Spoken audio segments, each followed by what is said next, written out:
Oh, all right, let me tell the Gastone story. This is true. This is true. We moved in, I moved into the third floor, and these people below me, who are French, Philippe and Gabi, moved into the floor below me the same day. And after a month, we realized that we had a serious rat problem in the courtyard. So Philippe said, well, we'll get a cat. So he went and he brought home a little baby cat. And Philippe said, this cat is not coming in the houses, and this cat is going to work. He's going to be a killer. So the cat killed it, and he was good. He killed a lot of rats. And then when Gastone was about 6 months old, in the winter, I came home from a trip, and I opened the door to the courtyard, and Gastone went out into the courtyard, out of the courtyard into the street for the first time. I thought, shit, what am I going to do? Because it's not my cat. So I put my suitcase inside, closed the door, followed Gastone down the street, up and down the bridge, and damned if he didn't go into the church. He went into the Church of the Miracoli, the doors of which were open. So I went into and there's Gastone, the church is empty, and there's Gastone up on the high altar. I was dressed in black. I had a black coat, black jeans, black shoes, black hat. So I go, Gastone, up the steps, Gastone. And I grabbed him by the back of the neck, and I stood up, and I was carrying down the steps of the altar of the church, whereupon the door in the back of the church opened, and in walked two little old ladies with white hair with the guidebook, Venedig. And they walked in, and they saw this black clothed woman. They were probably Protestants, they were Germans, walking down the main altar of the Catholic Church with a cat. And they just turned tail and fled.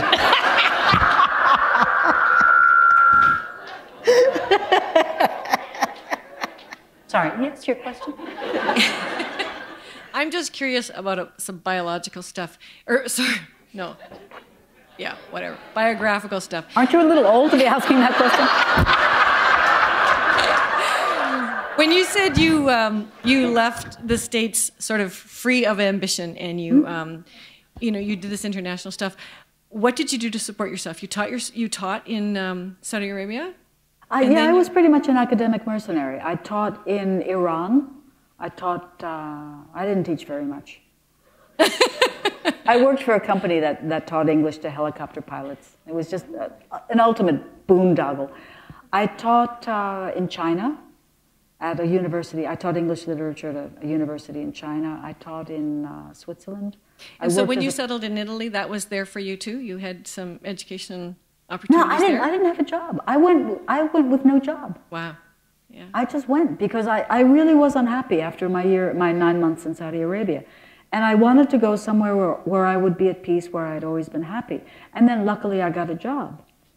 But it's this lack of ambition thing. Yeah. Life has always been, I've always been very lucky with work and with finding beautiful places to live. And so I suppose I had the confidence of not still youth, but I just wanted to do that, so I did it. That's great. That's great. I was very lucky. Yes? Following the tremendous success of your books, have you considered having a television series or movie? There is a television series in German. They've done, I think, 18 of them, but they're very, very German. Mm-hmm. No, they are. They're very German. And you see it when you look at them because they dress like Germans, and I think they go to Germany to get their hair cut. And you see it most in the way that they deal with and do not touch one another. You've been in Italy, many of you. You know, Italians are always touching you and always kissing you and holding you around. An Italian, without thinking, would stop someone on the street and say, "Scusi, signore. Scusi, signore. Could you tell me where?" Or "Scusi, signore." Italians are touching one another all the time, and it means nothing. It's just a kind of, it's just contact. The German actors can't bring themselves to do that. I've seen only 2 because I'm really not I had nothing to do with it. I signed the contract and that was the end of it. But is there any hope they may be made in English at some stage? Yeah, I have been in negotiation with an American film producer for 12 years. In that time, we have become great friends. But it's still it's up in the cyberspace. Sorry, I also wonder if, now that you've lived in Italy for so long, could you ever write about America with the same observation and detachment? No. I couldn't write about America because I haven't lived in that country for 40 years. So it is for me a foreign country. I come back here for book tours. I haven't been here in more than a year. There for more than a year. Deb, my friend from the publisher in New York, Grove Atlantic, has to go through the very difficult process of encouraging me, convincing me that I want to do this. And I resist. And then when I'm there, I have great fun when I'm in America because it's like being in a circus. It is so, the place is so wacky that, and I say that with almost admiration and affection. I don't have any bad feelings about America. I don't want to live there because I live in Italy. But it's so strange. Well, it would be wonderful to have somebody with the observation that doesn't belong there and yet lives there to write about it the way you write about Italy, with your attachment at the same time detachment. So it's just a thought. Let me give you an example of this. This was my favorite. This happened on a book tour the last time. I woke up in Chicago with jet lag at 3 o'clock in the morning, so I turned on the television, which was a mistake, but it wasn't a mistake. And I got some guy on the beach.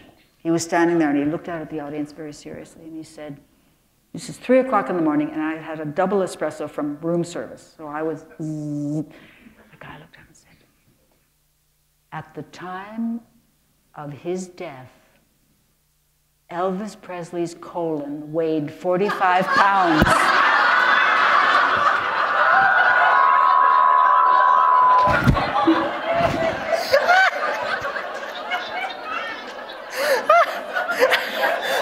Who could write that? So it's like, it's not like going to a different country. It's like, for me, it's like going to a different planet. Yes. Non-literary question. I think a number of us were struck by your remarks about the Vatican and the mafia, and I wonder... I try my best. Well, I wonder what you and your Italian friends think might have been different if, for the last 30 years or so, the popes had not been non-Italians. In other words, if they...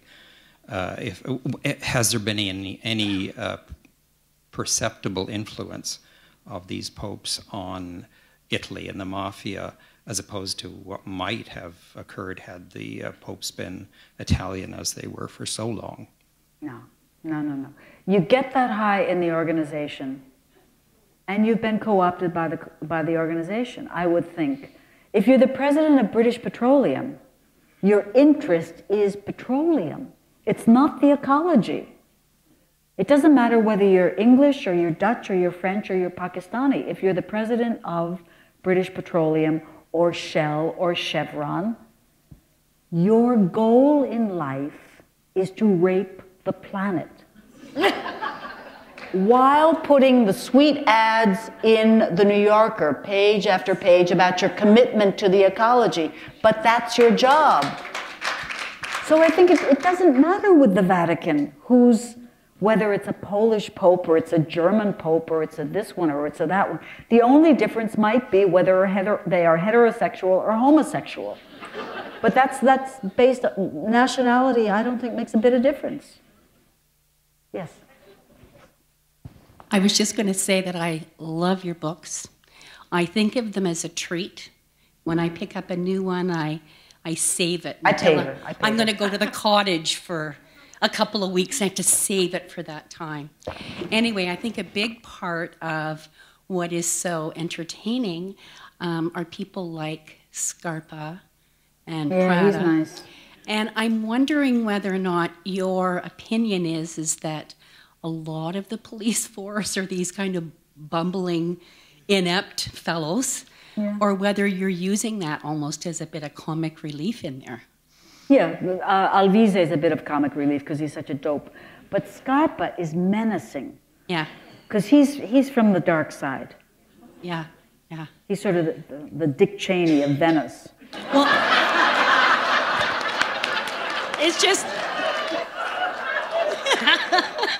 It's just so wonderful to watch how Brunetti can kind of manipulate them and make them think that his ideas actually started from them. And yeah, they're wonderful.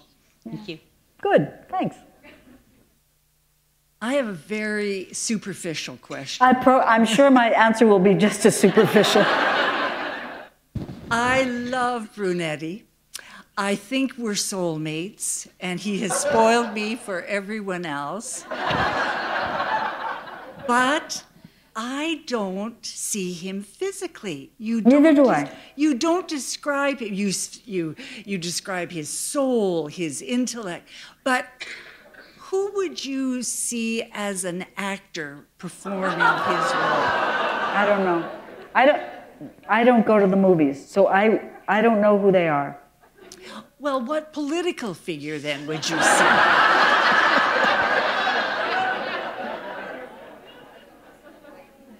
I don't know. When I'm walking around in Venice, sometimes I see people and I think that, yeah, he could be Brunetti. But then I see someone who doesn't look anything like that, and he could be too. See, I don't see him as being overweight or slim or sharply. I just... No, I think that was conscious on my part. That he's every man. No? No, he's every Italian. He's Brunetti. I need more.